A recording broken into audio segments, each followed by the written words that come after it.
tonight while I was doing yoga. Now I watch Drew Barrymore, and guess what I see next? I can't believe I am on her show. Hello, welcome to my channel. This is Vivian Aronson. If you're first time here, I cook a lot of Chinese food, Asian food. Today, I'm going to make a glow-in-the-dark raindrop cake. Perfect for Halloween. Little scary, but you have to wait until the end. I turn off lights, see it glow in the dark. Might scare you. So first, we boil 320 ml water. Then add 2 tablespoons condensed coconut milk.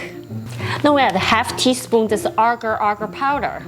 Here is the secret ingredient to glow in the dark, vitamin B2, like a half capsule powder in here. So everything dissolves, let it cool a little bit, pour it in the mold.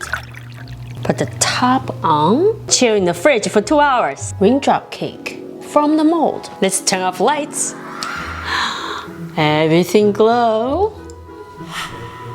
So now you can make your favorite cocktail, then put the raindrop cake in your drink.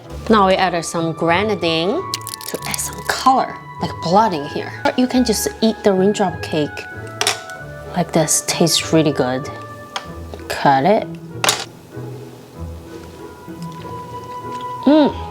So refreshing. Cheers! Happy Halloween! If you like my video, please subscribe, smash your like button. I will see you next week. 下次再见，拜拜。